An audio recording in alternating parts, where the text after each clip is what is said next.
After serving as California's first female attorney general and making headlines for enacting criminal justice reform, Kamala Harris went onto the Senate. But it was this moment in 2019, taking on Joe Biden at the presidential debate, when Harris stepped into the national spotlight. There was a little girl in California who was part of the second class to integrate her public schools, and she was bused to school every day.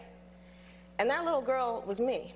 Years after that moment blasting Biden for opposing federally ordered busing in the 1970s, Biden is now looking to pass the torch to Harris, endorsing her to become the party's nominee. This moment is sort of built for someone like her, running against a convicted criminal, a former prosecutor. Supporters pointing to this moment at the 2020 vice presidential debate.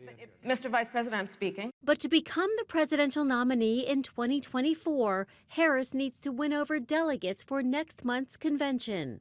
Democratic delegates to the Democratic Convention, they are the decision maker. All of them are now free under Democratic Party rules to vote their conscience. She's been hitting the campaign trail hard. She's been raising money. I'm confident that she will have the delegates, she will have the resources. Harris has been a vocal defender of abortion rights. On Israel, she's called for an immediate ceasefire in Gaza, saying too many innocent Palestinians have been killed, which could help her fare better among Arab American voters than President Biden. But Harris has faced sharp criticism for her role in handling the border crisis. She took heat even from members of her own party when she said this during talks in Guatemala. To folks in this region who are thinking about making that dangerous trek to the United States-Mexico border, do not come. Do not come. As for her push to win over delegates and avoid an open convention, a DNC roll call is expected early next month.